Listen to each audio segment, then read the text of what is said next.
मेरा वो पुराना महल जबडी एक्सेल में आने से पहले, जहां मेरा जन्म कर्म हुआ, जहां पालन पोषण हुआ, ये वो घर है जिस घर में मैंने अपने माँ पिता के साथ में, भाइयों के साथ में 18 साल उम्र गुजारी है।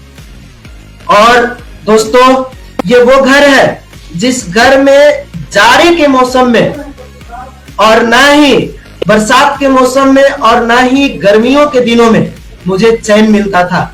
ये वो घर है जिस घर में मैंने बरसात के दिनों में हम सभी परिवार लोग ऊपर वाले परमात्मा से प्रार्थना करते थे कि हे परमात्मा, मेरे घर में कोई नया मेहमान ना आए, कोई पुराना मेहमान ना आए, नहीं तो उनको कहाँ बैठाएंगे, कैसे खिलाएंगे, कहाँ सुलाएंगे।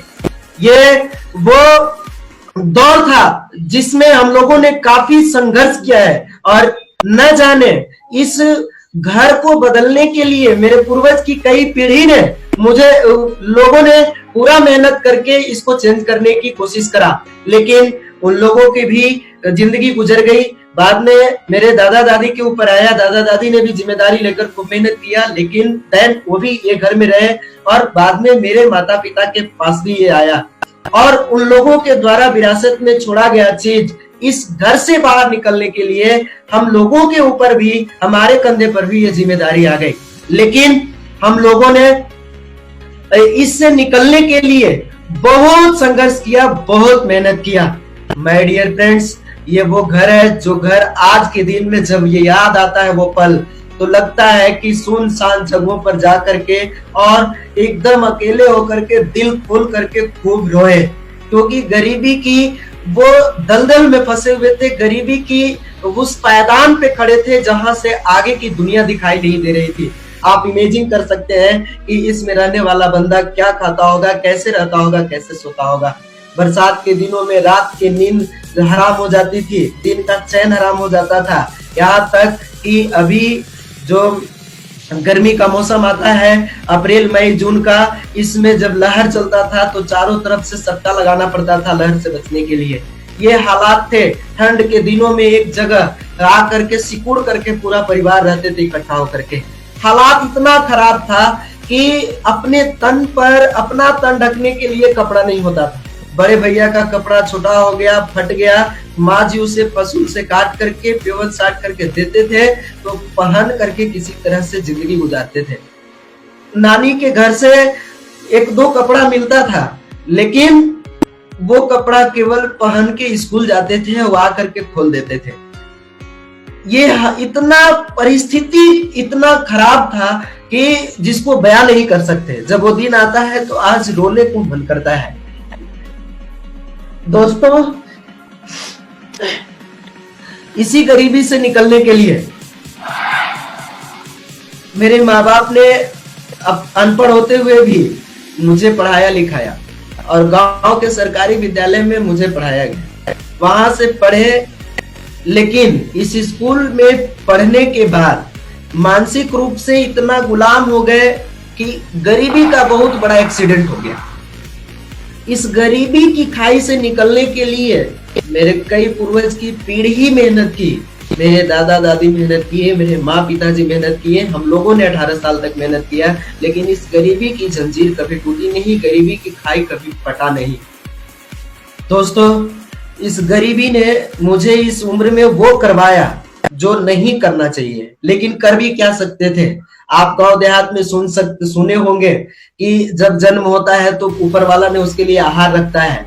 इस गरीबी से निकलने के लिए हम लोगों ने और हमारे पास खेत नहीं थे, जमीन जायदाद नहीं थे, कुछ भी नहीं थे, तो हम लोगों को मेहनत करना पड़ता था और हम खुद दादा दादी के साथ मिल करके, माँ पिताजी के साथ मिल करके दूसरे के खेत में 15 साल मैंने मेहनत किया। ये वो दृश्य है जिस दिन जीत तोड़ मेहनत करते थे हम लोग। सही से खा नहीं पाते थे, सही से भोजन नहीं ले पाते थे। आप इमेजिन कर सकते हैं कि खाना का बेटाइम खा करके दिन रात मेहनत करके दूसरे के खेत में और कैसे जिंदगी चल रही होगी। इतना ही नहीं, इस गरीबी ने मुझे वो करवाया कि 50 रुपए 75 रुपए के लिए आज के 5-6 साल पहले दूसरे के घर में मेहनत करवाया, दूसरे के घर में जाकर के हमने ईंटा ढोया। और ये मेरे लिए एक शौक भी था, एक मजबूरी भी था।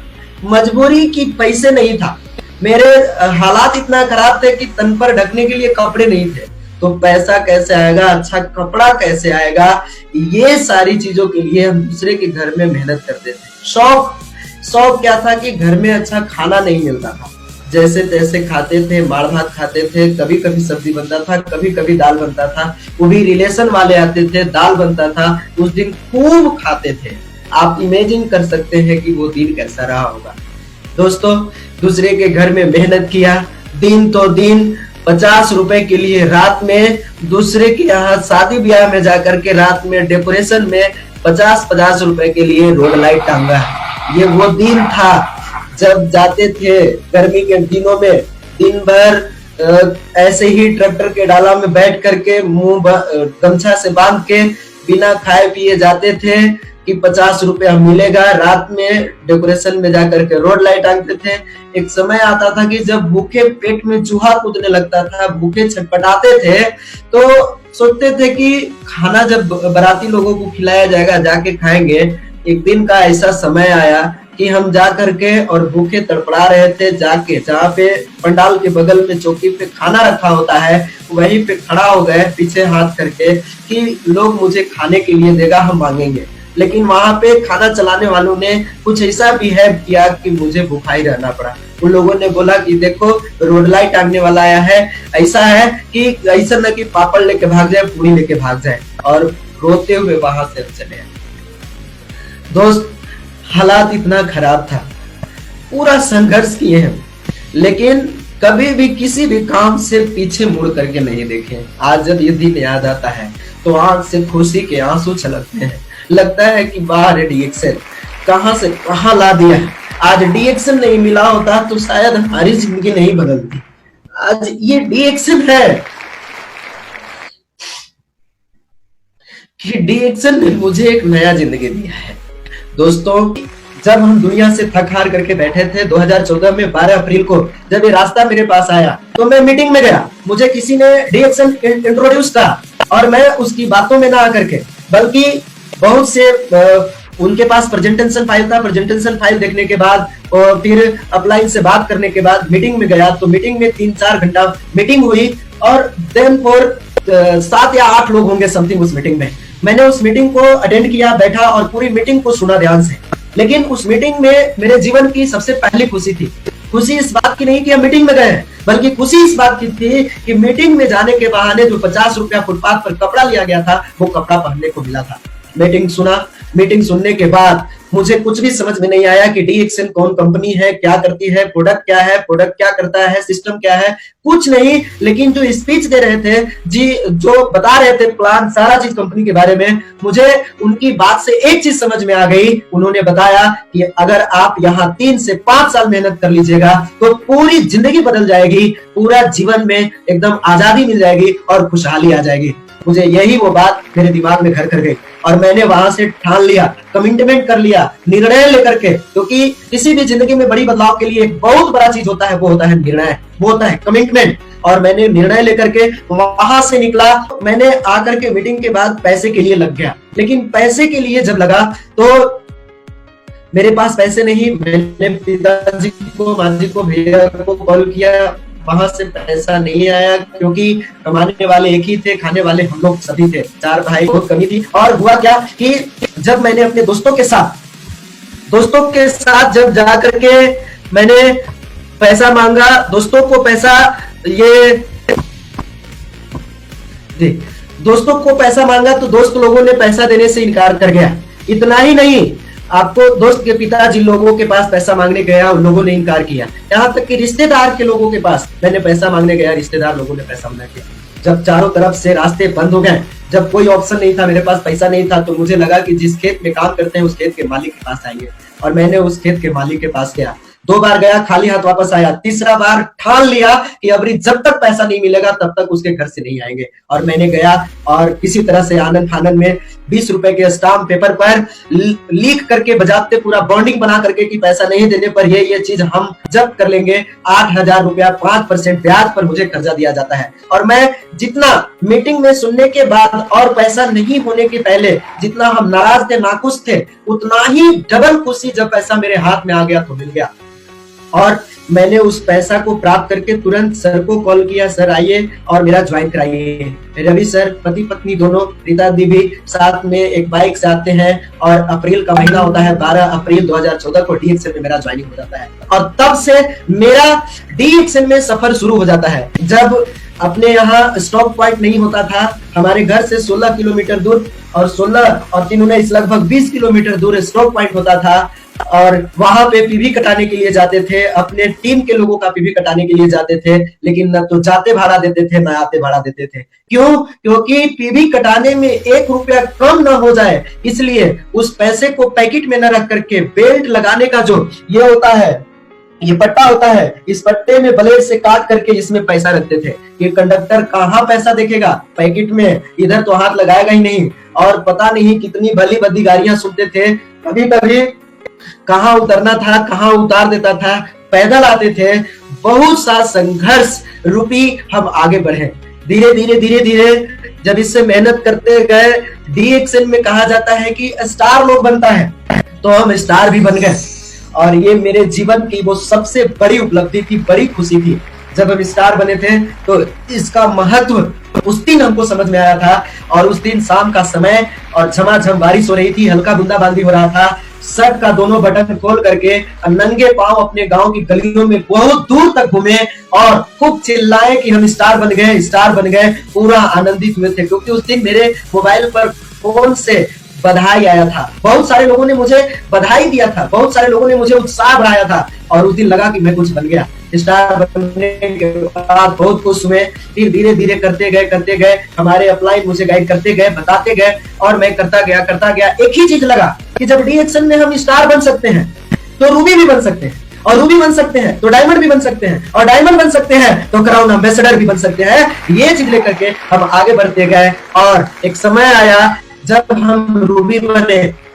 स्टार एजेंट में ही मेरा बोनस 4,000 रुपया समथिंग 40,000 50,000 पीवी जाता था और 4,000 बोनस आया। फिर रूबी बने, रूबी बनने के बाद 10,000 रुपया आना शुरू हुआ क्योंकि रूबी में मेरा पीवी लगभग 4 लाख पीवी जाता था रूबी में। और उस समय 10,000 12,000 इस तरह से पैसा आने लगा। जब पैसा आया तो उस दिन से मेरे जीवन में change for time for change, मेरे जीवन में बदलाव का समय शुरू हुआ और मैं करता गया लेकिन यहाँ तक पहुंचने में मेरे दोस्तों ने मेरा मजाक उड़ाया, मेरे अगल बगल वाले लोगों ने मेरे ऊपर कमेंट किया, लॉजिक किया, मेरे घर वाले को उल्टा पुल्टा समझाने की कोशिश किया और न जाने अनेकों तरीके से मुझे बहलाने फुसलाने की कोशिश किया, लेकिन मैंने किसी की एक नहीं सुनी। मैं आगे बढ़ता गया और ये समय आया, एक समय आया था जब हम रूबी बने थे, जब 10,000 रुपया पैसा आया और पैसा इकट्ठा करके, बोनस इकट्ठा करके और एक गाड़ी खरीदे थे। उस दिन बहुत ही खुश हुए थे, आज भी उस खुशी का एंजॉय करते हैं।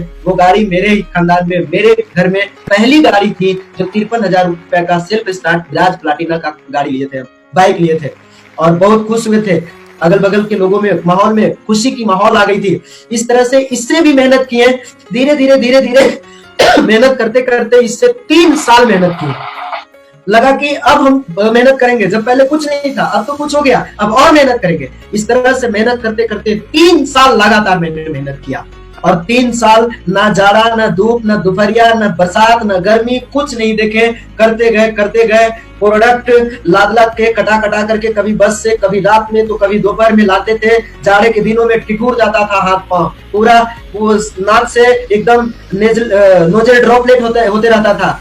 इस तरह से बहुत सारे संघर्ष होते थे और करते गया, लेकिन 3 साल बाद आज डीएक्सएल में पूर्ण रूप से मेरे जिंदगी में बदलाव शुरू हो जाता है। और वो कि जब 26 जुलाई 2017 को हम डायमंड बनते हैं, 5 लाख ग्रुप पे भी बहुत ही उस दिन भी बधाई आता है और हम लोगों को जब मीटिंग में जाते हैं, एक मोटा माला से स्वागत होता है और देखते हैं कि तमाम लोग मेरे लिए ताली बजाते हैं, बहुत ही खुश होते हैं। आज special thanks for DXL, special thanks for doctor Lin Seojin और तमाम एंटायर कंपनी मैनेजमेंट और तमाम हमारे ग्रेट अपलाइन, साथ में स्पेशल थैंक्स आरबीसी जो कि आज इतना बढ़िया रूट तैयार कर चुका है जिस पर चलना आसान, कामयाब होना बहुत आसान हो गया है। माय डियर फ्रेंड्स, यहाँ भी नहीं रुके, चलते गए और एक समय आया जब 14 अगस्त 2017 को ESD बने, उस समय 7 लाख रुपए भी। और उस समय भी मेरे टीम में जो डायमंड बनी थी वो भी एकदम बिल्कुल निपड़ अनपढ़ रिक्शा चलाने वाले की पत्नी, गांव देहात में मेहनत करने वाली, वो भी लेडीज जिनका पति 30 साल रिक्शा चलाए और खुद दूसरे के खेतों में मेहनत करती थी, मजदूरी करती थी मेरे जैसा। जब हम उनको बताने गए थे तो मेरा हुलिया हालात देख करके मुझे टुकड़ा करके भगा दिया करते थे। लेकिन आज वो भी अच्छे पोजीशन में है, ESD है, आज बढ़िया इनकम है, उनकी भी जिंदगी बदलाव आई है।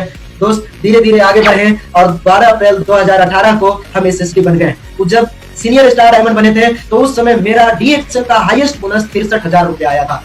लेकिन जब पैसा आया तो हम लोगों को बताया गया था, अपलाइन ने बताए थे रवि सरिता जी ने कि बाबू आप ड्रीम लिख करके और टांग दीजिए अपने रूम में, जहां रहते हैं, जहां सोते हैं, क्योंकि जब पैसा आएगा, जब बड़ा पैसा होगा तो आप जो जो ड्रीम लिखे होंगे वो पूरा करना होगा। तो हम ड्रीम लिखे थे कि पैसा आएगा तो सबसे पहले घर बनाएंगे। और देयरफॉर माय डियर फ्रेंड्स, आप लोगों ने जो मेरा पुराना महल देखा है, आज DXN में इस बढ़ते हुए बोनस से, इस कामयाबी से वो DXN का महल तैयार हो गया है। आज मिलेनियर भी है और ये वही महल है DXN का। आज हम इसी घर में हैं और गांव में एक इकलौता घर है मेरा, एक इकलौता बहुत अच्छा घर। जब कल आते थे घर में फिर करके तो रोते थे, जब आज आते हैं घर में तो बहुत खुशी होती है। ये घर है, ये परिवार, जब हम इसमें रहते हैं, इस घर में, तो बहुत ही अच्छा लगता है। ये DXN जब कल तक शुरू किए थे तो पैदल, साइकिल, बस इस तरह से शुरू किए थे, लेकिन एक ड्रीम बनाए थे कि जब जिंदगी बदलता है, लोग यहाँ से कमा करके पैसे से कार लेते हैं तो हम भी कार लेंगे। और सर ने बताया बेटा कार ले लो। मैं भी DXN के पैसा से और लग्जरियस कार, एक बहुत बढ़िया कार DXN के पैसा से, Tata Tiago NRG car 7 lakh रुपए का कार खरीदे। कैसे DXN में जिंदगी नहीं बदलता है? कौन बोलता है DXN में जिंदगी नहीं बदलता है? DXN में जिंदगी बदलता है, बस बदलने वाले के ऊपर निर्भर है। अगर वो बदलना चाहे तो DXN में जिंदगी 100% बदलता है। मेरी कामयाबी शुरुआत हुई थी DXN में पैदल और आज 4 व्हीलर। साथ ही साथ दोस्त ये सब हुआ कैसे, ये मुझे भी पता नहीं। आप सब भी इमेजिन कर रहे होंगे, सोच रहे होंगे अचानक ये 3 साल 5 साल में इतना बड़ा बदलाव कैसे हो गया कमलेश की जिंदगी में। माय डियर फ्रेंड्स, कहा गया है कि जिंदगी जीने का मजा तब है जब गुरु अपने साथ है, क्योंकि दुनिया वाले जीतने नहीं देगा और गुरु कभी हारने नहीं देगा। एक जोरदार ताली मेरे ग्रेट गुरु, ग्रेट अपलाइन, जो मुझे गिरते वक्त अपना हथेली लगाए, वो कोई और नहीं, रीता कुमारी रवि और रवि सर। जब से हम DXN में आए तब से लेकर के ये वही प्रेजेंटेशन है जब हम जा रहे थे। ये है मेरा टूर, ये कोलकाता एयरपोर्ट है, नेताजी सुभाष चंद्र बोस एयरपोर्ट, वहां पे जाते हैं और यहीं से हम लोगों का फ्लाइट होता है। इस फ्लाइट में हम लोग जाते हैं, फ्लाइट में बैठते हैं। ये फ्लाइट का सीन है। फ्लाइट में, हवाई जहाज में एकदम से खिड़की के पास सीट मिल जाता है, ये वही सीट है। फिर वहां से रात में नीचे, और उसमें केवल जूस पीते थे क्योंकि कंपनी अरेंज की थी हम लोगों को पीने के लिए, खाने के लिए सब कुछ फ्री था। तो हम लोगों ने खुद जूस पिया, एप्पल जूस, क्योंकि सही से दूध नहीं पिए थे। मुझे लगा कि जब मिल रहा है, कंपनी ने हमारे लिए व्यवस्था की है, तो हम जूस पिएंगे, और खूब जूस पीते थे। ये देखिए, इस तरह से सिंगापुर पहुंचे। सिंगापुर के बाद फिर मलेशिया के लिए रवाना हुए। वहां भी सिंगापुर भी प्लेन में बैठे, खिड़की के पास सीट मिला और मलेशिया पहुंच गए कुआलालंपुर। कुआलालंपुर पहुंचने के बाद इस तरह से बातुकेव मंदिर गए और हमारे कंपनी के इंटायर ये विजय सर भी साथ में थे। बातुकेव मंदिर घूमे। वहां के बाद इस तरह से खूब 3 star, 4 star, 5 star, 7 star hotel में ये मजा लिए, जिसको हम जानते नहीं थे।